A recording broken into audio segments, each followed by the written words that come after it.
줄 믿습니다. 잘 오셨습니다. 로마서의 주제는 이신득의라고 합니다. 이신득의, 사람 이름 아니고요. 믿음으로 의롭다함을 얻는다. 한번 해보시죠. 이신득의. 그래서 로마서 1장부터 8장까지는 어떻게 믿음으로 구원을 얻는지에 대해서 세세하게 교리가 적혀 있어요. 1장부터 8장까지는 교리고 9장부터 11장까지가 이제 삽입장이 되어져서 이스라엘 사람들은 어떻게 구원받는가가 살짝 들어가 있고, 그리고 12장부터 16장까지가 이렇게 구원받은 사람은 어떻게 살아야 되나 이렇게 되어 있습니다.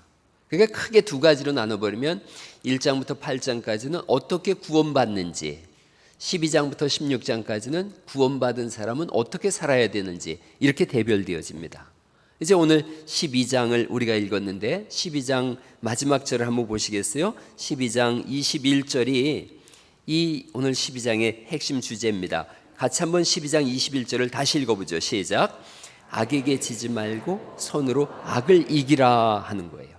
악에게 지지 말고 손으로 악을 이기라. 어떻게 손으로 악을 이길 수 있는가를 한번 오늘 함께 말씀을 통해서 알아보려고 합니다. 12장 1절 말씀을 보시겠어요? 12장 1절 말씀 같이 한번 읽어보죠. 오늘 읽지는 않았으니까 이 시간에 읽어보죠. 12장 1절 시작. 너희를 권하노니 너희 몸을 하나님이 기뻐하시는 거룩한 산 제물로 드리라. 이는 너희가 드릴 영적 예배니라. 아멘. 손으로 악을 이기는 일에 있어서 첫 번째 해야 될 일이 보니까 예배자의 삶을 사는 거예요. 예배자의 삶을 살면 하나님의 뜻을 분별하게 되어지고, 하나님의 뜻을 분별하면 손으로 악을 이길 수가 있습니다. 예배자의 삶이에요. 사실은 성도의 삶 전체가 예배예요. 우리가 주일날 예배하고 예배는 끝났다라고 하는데 그렇지 않아요. 거룩한 산 제물로 너희 자신을 드리라 이렇게 말씀하세요.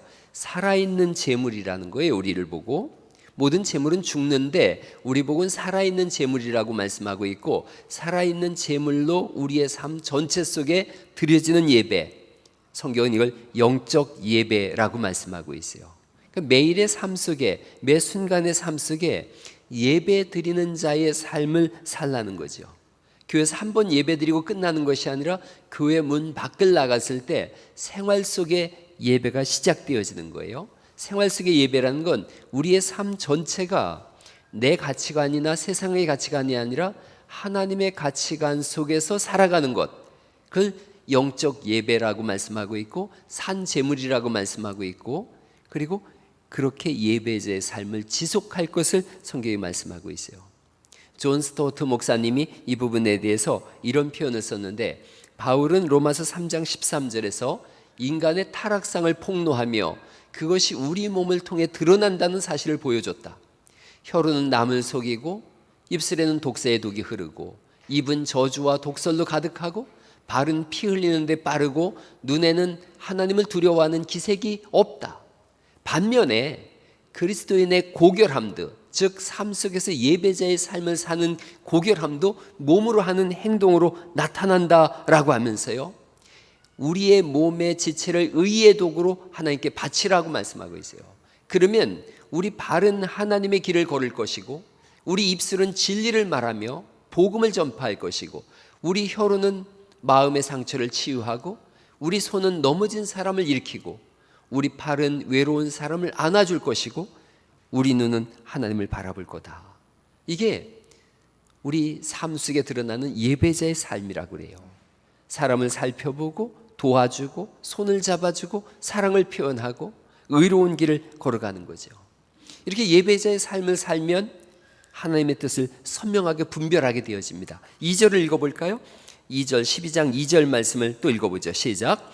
너희는 이 세대를 본받지 말고 오직 마음을 새롭게 함으로 변화를 받아 하나님이 선하시고 기뻐하시고 온전하신 뜻이 무엇인지 분별하도록 하라 이렇게 말씀하세요.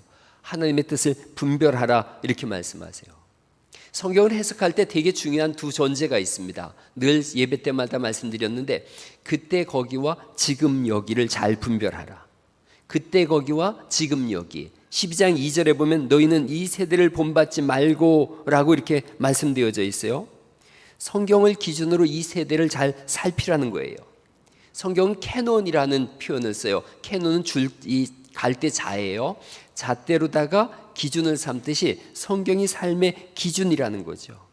문제는 성경을 해석할 때 그때 거기와 지금 여기를 잘 분별해서 판단해야 된다는 거죠. 예를 들어서 지난 주일에 제가 남자와 여자, 남편과 아내의 특성을 예를 들었어요. 근데 이런 것은 사실은 절대성을 띠지 않습니다. 2000년 전에 그때 거기의 문화와 지금 여기의 문화가 달라요. 2000년 전에 그때 거기의 문화 속에서는 제가 지난주에 얘기했던 것이 수긍이 될 수 있어요. 불과 50년 전만 해도, 여러분 이제 제 연배보다 많으신 분들 50년 전만 해도 여성의 인권이나 사회생활이 보장되지 않던 시절에는 지난 시간에 제가 했던 설교가 일부는 동의가 되어져요. 그러나 지금 여기는 좀 많이 달라요. 제가 지난주일 설교 때 간과한 부분이 있어요. 충분하게 설명을 구하지 못한 부분들이 있었던 거죠. 뭐냐면 남자와 여자가 이렇게 정해진 틀은 사실은 없어요.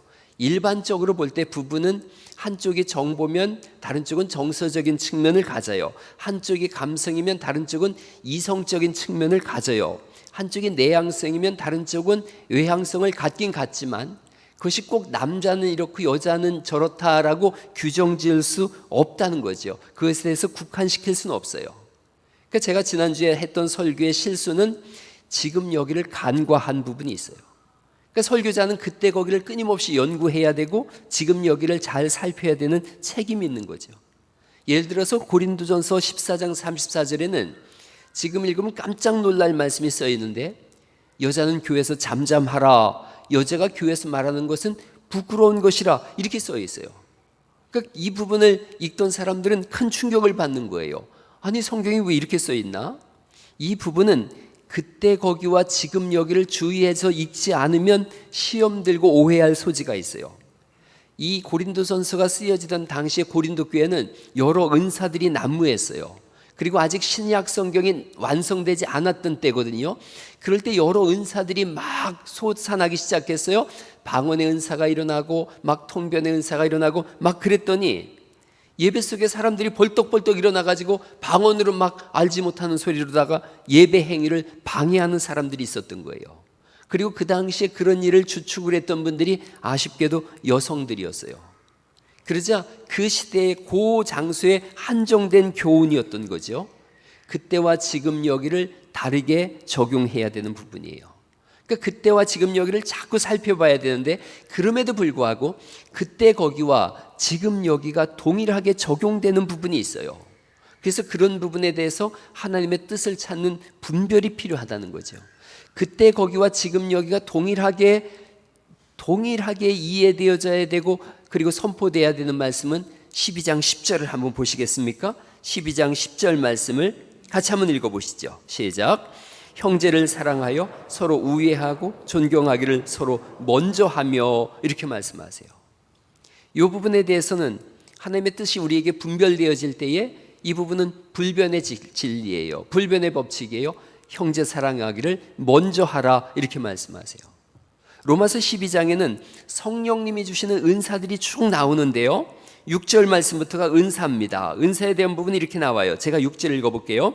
우리에게 주신 은혜대로 받은 은사가 각각 다르니 혹 예언이면 믿음의 분수대로, 혹 섬기는 일이면 섬기는 일로, 가르치는 자면 가르치는 일로, 위로하는 자면 위로하는 일로, 구제하는 자는 성실함으로, 다스리는 자는 부지런함으로, 긍휼을 베푸는 자는 즐거움으로 할 것이니라 라고 말씀하고 있고, 그 다음에 9절이 사랑에는 거짓이 없나니 라고 말씀하고 있어요. 여러 은사들이 쭉 쓰여져 있고 그 은사를 어떻게 활용하느냐에 대한 부분이 9절 10절인데 사랑으로 이 은사를 사용하라라는 말씀이에요. 특별히 오해의 소지가 있는 것은 6절인데 6절을 제가 다시 읽어볼게요. 우리에게 주신 은사대로 받은 은사가 각각 다르니 혹 예언이면 믿음의 분수대로 이렇게 말씀하고 있어요. 예언에 대한 부분 다른 7절 말씀부터는 다 우리가 이해가 쉽지만 예언이 과연 뭐냐 하는 거죠. 예언에 관해서는 칼빈 선생님의 주석이 맞습니다. 하나님의 말씀을 풀어서 전하는 은사, 이게 예언이에요.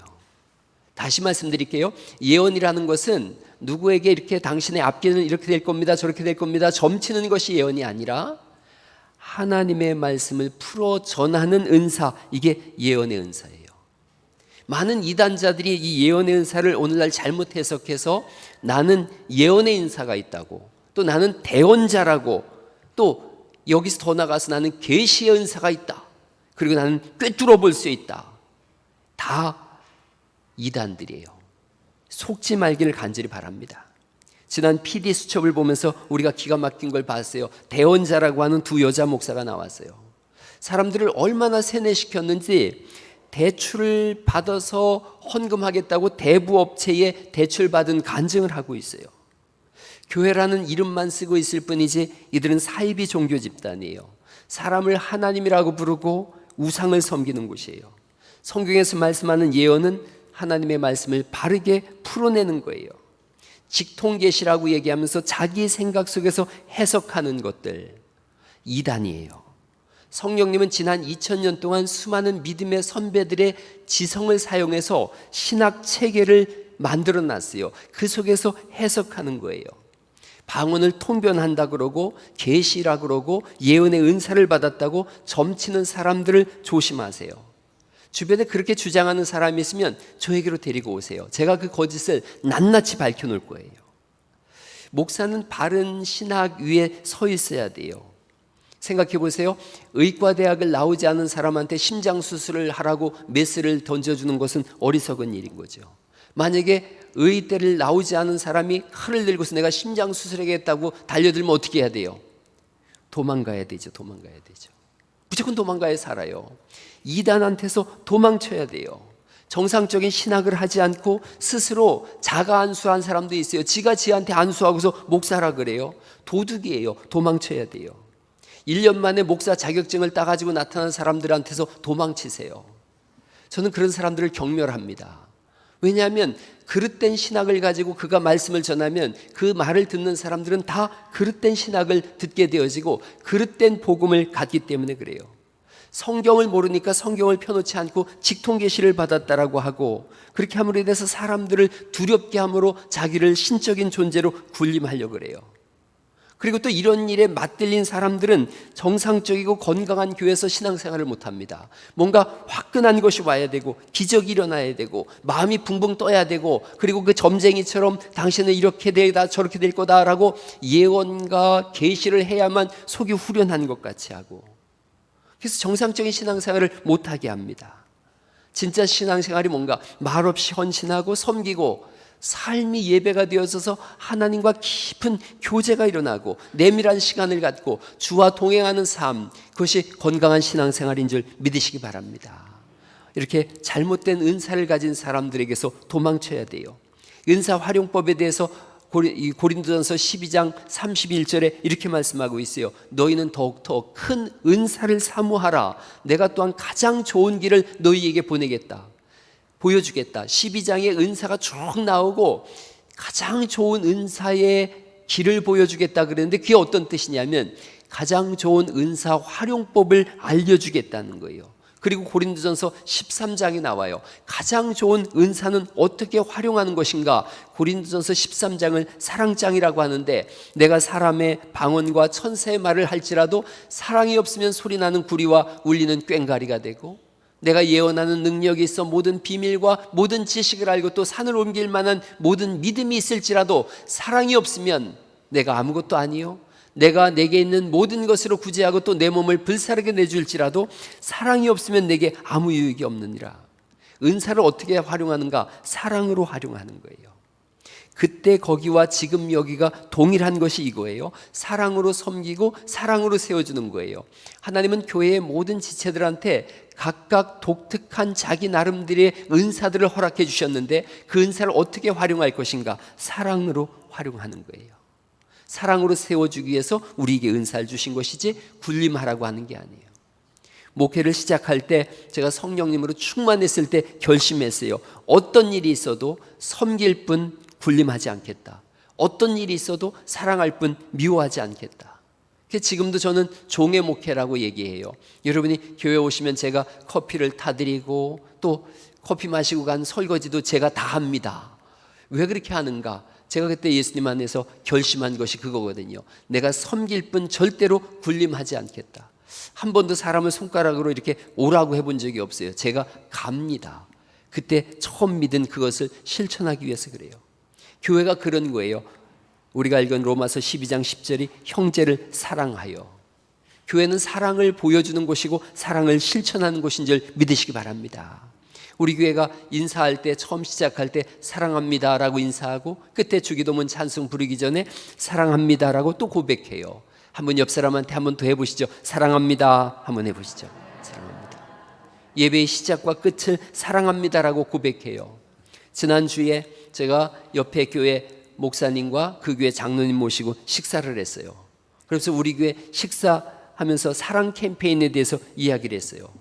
그랬더니 그 목사님과 장로님이 당장 이번 주부터 자기네 교회도 그걸 하겠대요. 그래서 이번 주에 아마 그분이 그거 광고하고 하겠다 그랬어요. 근데 그 장로님이 제 얘기를 듣더니 몇 년 전에 그 시청에서 근무하는 분이세요. 교육 때문에 교육에서 갔더니 강사가 그걸 알려주더래요. 사랑합니다라고 고백하는 걸 숙제로 내줬대요. 좋아서 집에 와서 사랑합니다라고 아내한테 하고 직장에 가서 시청 직원들 붙잡고 다 사랑합니다 사랑합니다 그랬더니 처음에는 어리둥절하더라는 거예요. 1년 2년 지나면서 그분을 보면 자기들도 똑같이 반응한대요. 먼저 와서 사랑합니다 이렇게 한대요. 그런데 좋은 점이 있대요. 업무를 진행하다 보면 불편한 일이 있거든요. 다툴 수 있는 일도 있는데 자기가 기껏 아침에 사랑합니다 라고 얘기해 놓고 업무가 불편하다고 거기 가서 인상 쓰고 얘기할 수가 없더라는 거예요. 그래서 사랑합니다 한 이후에는 다툴 일이 없어졌대요. 화가 나도 그 화를 누르게 되어졌대요.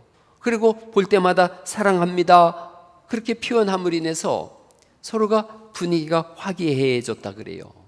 우리도 이거 계속 하자 그랬어요. 하루에 10번을 보더라도 10번 다 볼 때마다 사랑합니다 해보자 그랬어요. 사랑합니다 해놓고 싸우는 얼굴은 있을 수가 없더라는 거죠. 여러분 요한일서 3장 17절에는 이 뒤에 말씀이 이렇게 써 있습니다. 이 뒤에 있는 얘기가 18절 말씀이 더 중요한데 한번 요한일서 3장 17절 말씀 18절 말씀 한번 읽어보죠. 시작. 누가 이 세상의 재물을 가지고 형제의 궁핍함을 보고도 도와줄 마음을 닫으면 하나님의 사랑이 어찌 그 속에 거하겠느냐. 자녀들아 우리가 말과 혀로만 사랑하지 말고 행함과 진실함으로 하자. 할렐루야. 이제 말로만 사랑합니다라고 하지 말고 행함과 진실함으로 하자. 이것이 어떤 이적이나 기적을 행하는 것보다 이렇게 하는 것이 더 능력이 있습니다. 라면 음악회예요. 이거 왜 하는가? 사랑합니다라는 말에서 끝나지 않고 행함과 진실함으로 하려고 하는 거예요. 그렇게 했더니 35번째까지 할 수 있는 거예요. 사랑을 행할 때 끝까지 갈 수 있어요. 교회에서 예배하는 거, 교회에 헌신하는 거, 이 모든 것들은 하나님 사랑과 서로를 사랑하는 마음이 없으면 감당할 수가 없어요. 그럼 지치게 되어지는데 사랑이 있으면 감당하게 되어지고 사랑이 있으면 행복함으로 감사함으로 이 일을 하게 되는 줄 믿으시기 바랍니다. 선으로 악을 이기는 방법에 대해선 산재물의 삶을 살라고 말씀하고 있고 그리고 본문의 말씀처럼 먼저 사랑하라 이렇게 말씀하세요. 그렇게 되면 선으로 악을 이길 수가 있어요. 여러분 그런데 삶 속에서는 상대하기 어려운 사람들도 있어요. 다 교회에 착한 사람들만 있으면 얼마나 좋겠어요. 근데 상대하기 어려운 이웃들이 있습니다. 여러분 14절 말씀 보시겠어요? 12장 14절 말씀에 보면 참 상대하기 어려운 사람이 있어요. 너희를 박해하는 자가 나옵니다. 박해하는 자. 너희를 박해하는 자를 그 다음 뭐라고 말씀하고 있어요? 축복하라, 축복하고 저주하지 말라라고 말씀하고 있고 즐거워하는 자들과 함께 즐거워하고 우는 자들과 함께 울라. 서로 마음을 같이하며 높은 데 마음을 두지 말고 도리어 낮은 데 처하며 스스로 지혜 있는 채 하지 말라라고 말씀하고 있고 17절 아무에게도 악을 악으로 갚지 말고 라고 하는 말씀은 누군가가 나에게 지금 악행을 범하고 있는데 그 부분에 대해서 악을 악으로 갚지 말라라고 말씀하고 있어요. 그리고 18절 말씀 같이 한번 읽어볼까요? 시작. 할 수 있거든 너희로서는 모든 사람과 더불어 화목하라 화목하라 말씀하세요. 화목은 지키기가 쉽지가 않습니다. 화목은 그냥 되어지지 않고 노력할 때 가능합니다. 여러분, 우리 교회 안에서 이 화목이 깨지지 않기를 간절히 축원합니다. 살아보니까 이렇게 서로가 화목을 쌓아가는 일엔 오랜 시간이 걸리는데 화목이 깨지는 건 순간이더라고요. 순간 오해나 사소한 일들로 인해서 화목이 와장창 깨지게 되더라고요. 그래서 성경이 우리에게 그 말씀을 특히 써놓은 거예요. 화목하라, 화목하라. 더불어 모든 사람과 화목하라. 이렇게 강조하고 있어요. 난해 구절이 있는데 난해 구절이 20절 말씀이에요. 이게 되게 지금까지 어려운 말씀인데 20절 말씀 읽어볼까요? 시작. 내 원수가 줄이거든 먹이고 목마르거든 마시게 하라. 그리함으로 네가 숯불을 그 머리에 쌓아 놓으리라.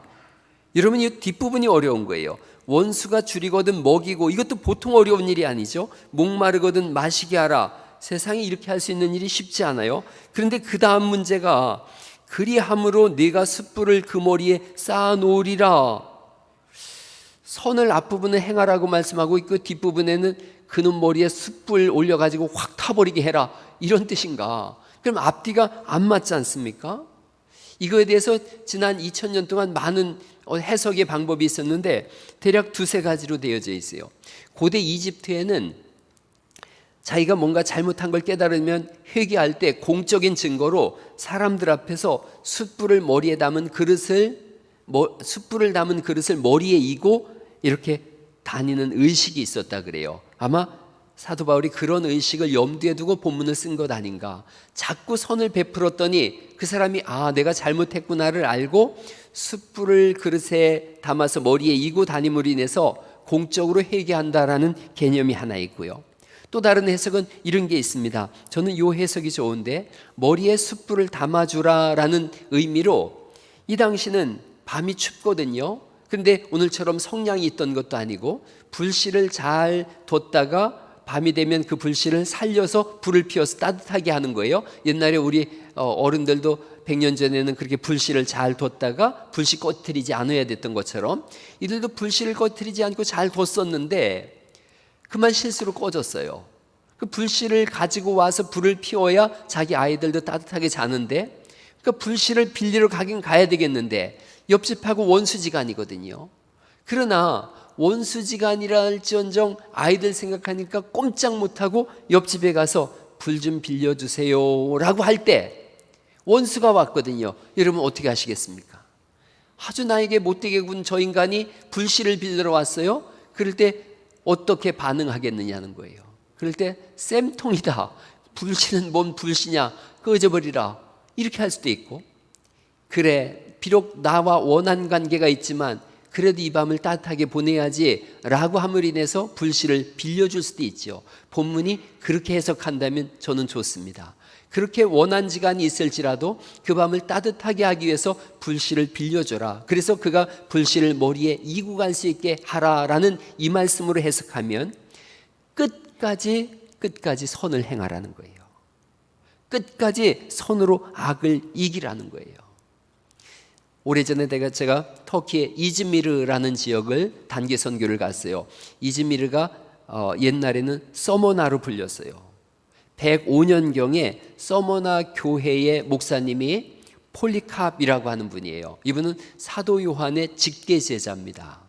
그런데 노예 출신이었어요. 너무 똑똑한 거예요. 주인이 자유인으로 풀어줬어요. 그리고 20대 젊은 청년의 나이 때 서머나 교회 감독이 됐어요. 세월이 많이 지나갔어요. 이분이 나이가 많아졌어요. 그때 황제가 마르크스 아우렐리우스라고는 황제예요. 처음에는 기독교인에 대해서 우호적이었어요. 그러나 후에는 기독교인들을 박해하기 시작했어요. 기독교인들을 끌어다가 채찍으로 때리는데 채찍 끝에는 철을 매달아 가지고 날카로운 새를 매달아서 때릴 때마다 온몸이 찢겨졌어요. 속살이 드러났어요. 그리고 짐승의 밥으로 던져졌어요. 십자가에 매달아서 불태워 죽였어요. 박해의 강도가 점점 심해진 거예요. 신앙을 포기하는 사람들도 생겨났어요. 그러나 온갖 고문과 박해 속에서도 자기의 신앙을 사람들이 지켰어요. 이런 걸 보면서 로마의 본보기를 보여야 되겠다. 예수 믿는 사람을 잔인하게 죽임으로 인해서 본보기를 보여야 되겠다. 그리고 그 당시 가장 덕망이 있었던 폴리캅 목사님을 죽이기로 결정합니다. 군인들이 폴리캅을 잡으러 왔을 때 이분이 그 군인들을 위해서 음식을 준비하라 그래요. 음식을 푸짐하게 먹도록 하면서 자기에게 하나님께 기도할 수 있는 1시간의 시간을 달라고 합니다. 워낙 존경받던 분이니까 군인들이 식사를 하면서 1시간 기도하라 그래요. 이분이 묵묵히 1시간을 하나님 앞에 기도했어요. 자신과 관련된 모든 사람들을 위해서 기도하고, 그리고 박해를 피해서 도망간 수많은 교회들을 위해서 기도했어요. 그리고 이분을 사형장으로 끌려가는데 들어갈 때에 놀라운 일들이 일어나기 시작해요. 하늘로부터 큰 우레 같은 소리가 나기를, 폴리카바 강건해라, 대장부처럼 싸워라, 대장부답게 싸워라, 이런 음성이 들려왔어요. 재판관이 폴리갑이 노인인 것을 생각해서 고문과 죽임을 당하느니 차라리 개심하라고, 개종하라고 충고를 해요. 그런데 폴리갑이 이렇게 얘기를 합니다. 나는 86년 동안 예수님을 섬겨왔는데 한 번도 예수님은 나를 부당하게 대우하신 적이 없습니다. 그런 내가 어떻게 나를 구원하신 나의 왕을 모독하고 개종할 수 있겠습니까? 총독이 또 공포스럽게 말합니다. 나는 사나운 짐승들을 준비하고 있습니다. 만일 당신이 마음을 바꾸지 않는다면 짐승들에게 던져줄 겁니다. 폴리갑이 또 대답합니다. 그 짐승들을 부르시오. 우리는 선을 버리고 악으로 돌이켜서는 안 됩니다. 오히려 악에서 돌이켜서 선을 택해야 합니다. 총독이 또 말합니다. 당신이 마음을 돌이키지 않으면 난 당신을 화형시키겠습니다. 폴리갑이 대답해요. 잠시 타오르다가 곧 꺼져버리는 불로 나를 위협할 수는 없습니다. 장차 임할 심판과 악인을 위해 예비된 영원한 형벌이 있음을 나는 알기 때문입니다.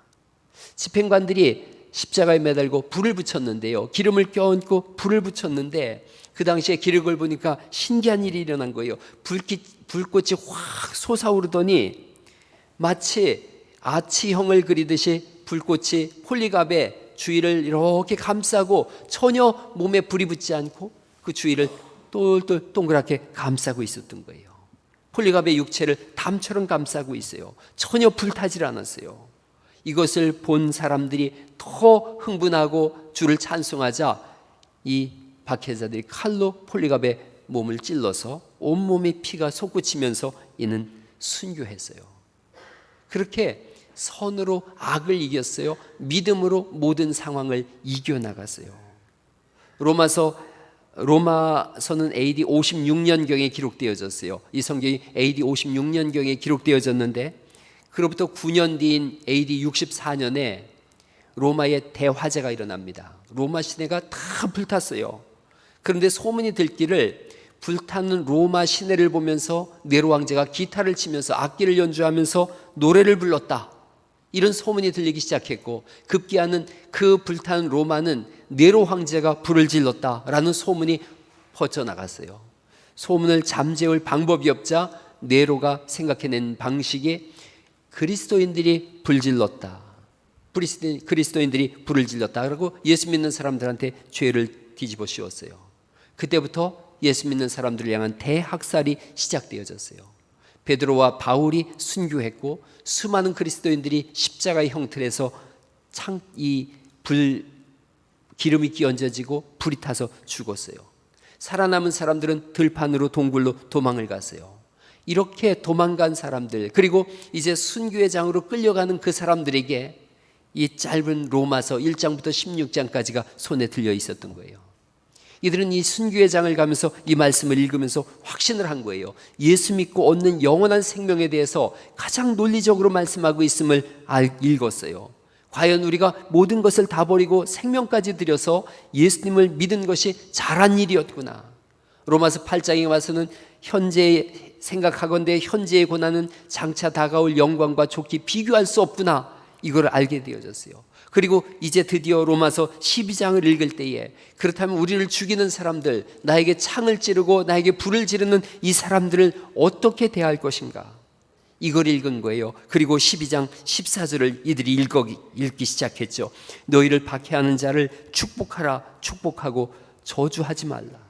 그리고 17절 말씀을 읽었어요. 17절 같이 한번 읽어볼까요? 시작. 아무에게도 악을 악으로 갚지 말고 모든 사람 앞에서 선한 일을 도모하라, 이렇게 읽은 거예요.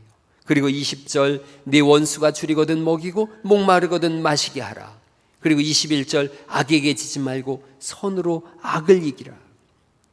여러분, 이것은 한없이 높은 도덕률처럼 들려요. 이건 뭐 예수님이나 가능한 일이지 우리가 이거 어떻게 가능하겠어? 항변할 만한 말씀이지요. 그런데 이것이 옳은 말씀이에요. 이건 아주 실질적인 말씀이에요. 악을 악으로 갚으면 종국에는 다 죽게 되어져요. 사는 길은 악을 선으로 갚는 거예요. 오늘 주님 말씀하세요. 선으로 악을 덮으라 라고 말씀하세요. 이건 용서하라는 거예요. 누가 가장 강한 사람인가? 용서하는 사람이에요. 세상에서 가장 강한 분이 누구신가? 예수님이세요. 다 용서하셨기 때문에. 예수님 안에서 용서받지 못할 죄인은 없어요. 십자가에서 죽으실 때 저들의 죄를 사하여 주옵소서라고 기도하고 있거든요. 나 같은 사람도 용서받을 수 있나요? 라고 죄를 많이 진 사람이 얘기할 때 우리가 대답할 수 있어요. 그럼요. 저도 그렇게 구원받았는걸요. 마태복음 18장에 보면 임금님께 1만 달란트 빚진 사람의 사건이 나와요. 여러분, 한 달란트가 노동자 하루 품삯을 한 데나리온이라 그러거든요. 한번 머릿속으로 잘 계산해 보세요. 한 데나리온은 노동자 하루 품삯인데 한 달란트는 6천 데나리온이에요. 그러니까 한 달란트가 얼마의 가치를 가지냐면 사람이 6천일 동안 일한 값이에요. 1만 달란트는 그러면 1만 곱하기 6천 하니까 제가 계산해 봤어요. 만 곱하기 6천 하니까 6천만일이더라고요. 6천만일을 365로 나눠봤어요. 과연 몇 년이나 되나? 16만 4,300년이더라고요. 그러니까 빚을 졌는데 이 빚을 얼마 동안 갚아야 되냐면 16만 4,300년 동안 갚아야 돼요. 그냥 뒤에 떼버리고 16만 년 동안 갚아야 된다고 생각하면 우리 집 같은 경우는 4인 가족이니까 4, 46, 한 사람당 4만 년 동안 갚아야 되는 빚이에요. 이 엄청난 빚을 갚을 수 없는 거예요. 임금님이 용서해 주죠. 그런데 이 사람이 길 가다가 자기한테 100데나리온 100일 동안 빚진 100일 동안 일해서 갚아야 되는 그 빚진 사람을 만났어요. 멱살을 잡고서 당장 내 돈 내놓으라고 재촉해요. 이 사람이 한 번만 나를 기회를 주세요. 시간을 주세요. 그런데 어림없다 옥에 가두었어요. 이 말을 들은 임금님이 분노해서 이놈 그 빚을 다 갚을 때까지 감옥에서 나오지 못하게 해라. 이 사람 몇 년 동안 감옥에 있어야 돼요? 16만 년 동안 감옥에 있어야 되는 거예요. 그리고 마태복음 18장 35절에 예수님께서 우리에게 들려주시는 말씀인데 이렇게 써 있습니다. 같이 한번 읽어보실까요? 마태복음 18장 35절 읽어보죠. 시작. 너희가 각각 마음으로부터 형제를 용서하지 아니하면 너희 하늘 아버지께서도 너희에게 이와 같이 하시리라. 마음으로부터 용서하라고 말씀하고 있어요. 하나님께 빚진 자가 할 수 있는 일이 있는가? 하나도 없어요. 그저 용서를 구할 뿐이에요. 하나님 그걸 알고 계시기에 무조건 용서하시는 거예요. 상처를 받았을 때 상처를 준 사람은 그걸 풀어줄 능력이 없어요. 그러나 용서함으로 회복시킬 능력은 나에게 있어요. 그게 선으로 악을 이기는 방법이에요. 용서하기 어려운 사람이 있어요? 그 사람에게선 아무것도 기대하지 마세요. 그저 내가 할 수 있는 일이 뭔가를 생각하세요. 그것은 선으로 악을 이기는 거예요. 선으로 그를 대하는 거예요. 그 사람과 무관하게 내가 할 수 있는 일, 선으로 용서함으로 덮어주는 거예요. 아무에게도 악을 악으로 갚지 말라라고 말씀하고 있어요. 세상은 복수의 개념을 가지고 있어요. 저도 영화 제목을 이렇게 보니까 어벤져, 리벤지가 복수하다 이런 뜻이에요. 에벤저 그러면 복수하다 이렇게 하세요. 제가 영어 예관 하고 날 때 그렇게 알려줬어요. 에벤지가 복수하러 간다 이렇게 했어요. 복수예요. 세상은 다 복수예요. 그런데 성경은 정반대로 말씀하고 있어요. 용서하라 이렇게 말씀하고 있어요. 선한 일을 도모하라. 그때 거기와 지금 여기에 불변하는 진리가 있다면 선으로 악을 이기는 거예요. 용서하는 거예요. 한국교회에 존경받는 목사님 중에 한 분이 남포교회 원로 목사인 박영선 목사님이에요. 이분이 청년들과 대화를 한 내용이 있는데 청년들이 이렇게 물었어요. 어떤 교회가 좋은 교회예요? 이분은 신학을 한 분이에요. 신학자예요. 그런데 이분이 단순하게 대답하더라고요. 진실한 웃음이 있는 교회가 좋은 교회입니다. 진실된 웃음이 있는 교회, 가식이 없는 진실된 웃음이 어디서 나오는가? 진짜 사랑과 진짜 용서 속에 있어요. 그럴 때 교회가 진짜 좋은 교회예요. 오래전에 나온 유머 중에 평등 시리즈가 있어요. 50이 되어지면 지식이 평등해지고, 60되면 외모가 평등해지고, 70되면 건강이 평등해지고, 80되면 재물이 평등해진다. 아무리 좋은 걸 먹어봐야 그저 그렇다는 거죠. 세월 가면 다 평등해지는데 살아온 삶은 평등하지가 않아요. 살아온 삶은 오히려 극과 극으로 달려갑니다. 악하게 살았는지 선하게 살았는지 분명히 평등하지 않습니다. 용서하며 살았는지 용서 못하고 살았는지는 결과가 다릅니다. 제가 1995년 터키 단교 선교를 갔어요. 이즈미르 지역을 갔어요. 서머나 지역이죠. 거길 갔는데 교회가 하나도 없는 거예요. 거기에 선교사님한테 물어봤더니 그리스도인이 자기 가정하고 또 자기가 만나는 사람들하고 12명이 그 이즈미르 그 큰 도시에 12명의 그리스도인이 있다는 거예요. 그런데 그 밤에 우리가 꼭 가기를 원하는 곳이 있다 그래서 가봤어요. 갔더니 교회가 하나 있는데 그 교회에 불이 꺼지지 않고 찬송 소리가 울려나는데 서너 명이 모여서 거기서 찬송을 부리더라고요. 저게 무슨 교회에 했더니 폴리갑 기념교회라 그래요. 모든 것을 용서하고 품고 기도하면서 나갔더니 그렇게 세월이 흘러서 2000년이 흘러도 여전히 그 교회의 불은 꺼지지 않고 찬송하는 사람들이 있었어요. 모두에게 평등한 것이 죽음인데 그 죽음이 왔을 때 내가 어디로 갈 건가? 예수님을 믿고 선으로 악을 이긴 사람과 또는 악을 악으로 갚은 사람의 가는 길은 전혀 달라요. 오늘 저는 몇 가지 말씀드렸어요. 예배자의 삶을 살라라고 말씀드렸고, 하나님의 뜻을 분별하라고 말씀드렸고, 먼저 사랑을 하라고 말씀드렸어요. 그것이 선으로 악을 이기는 삶이에요. 이 한 주간을 살아가시면서 아니 우리 평생의 삶 속에 늘 마음속에 생각하세요. 악이 왔을 때 내가 선으로 악을 이기리라.